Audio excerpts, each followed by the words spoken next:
So mostly it's like cosmetics area. So I don't just like all the skincare and cosmetics line.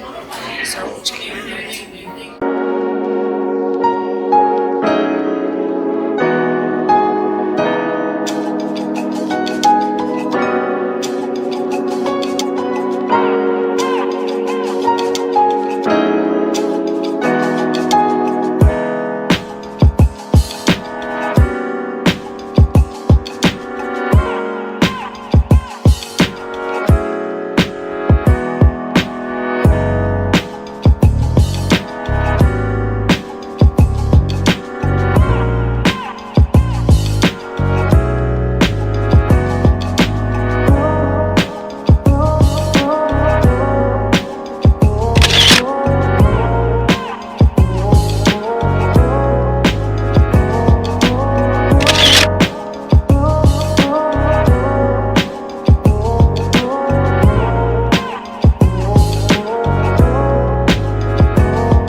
So, ayan na nga. Nagpalit na kami ng anyo. Anyo nga sa'yo. So, siya yung prinsesa. Ako po yung chaperone. Yan ang outfit. Oh! Bitin nga ako hindi makahinga sa boobs ko eh. Ay, si Audie. So, yeah, we're having the handbook experience. Very, I don't know what I feel, but hopefully we're gonna walk towards whatever we're going and maging maayos yung lakad ko sa outfit na to. May mukha akong 10 times mataba. Ganun.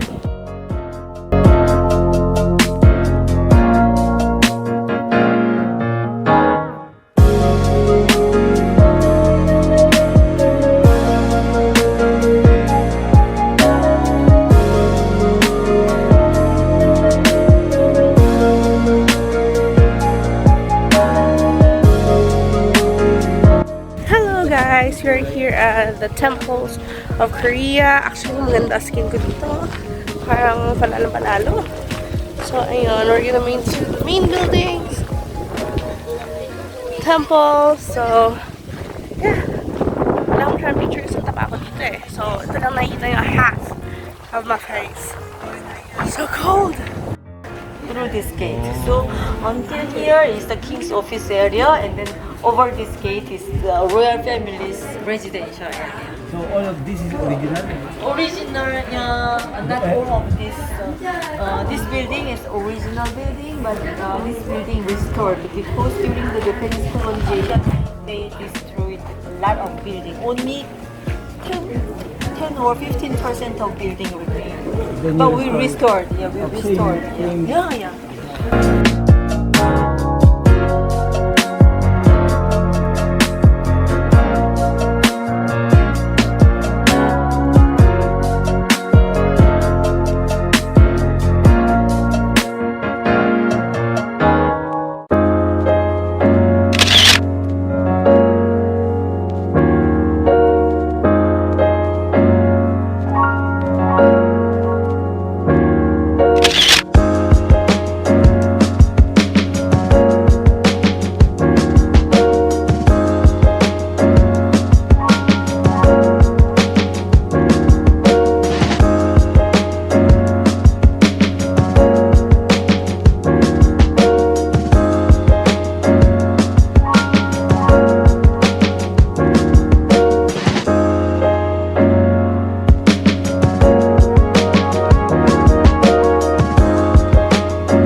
So, ayun, naglalakad kami ngayon sa Wall of China, Wall of Korea, here in the city.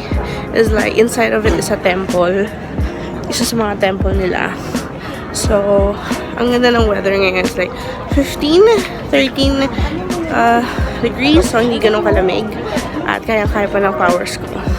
Hopefully, mamayang gabi ganito rin. Hindi siya ganun kalamig as the other day city. So, namin nag-photo shoot.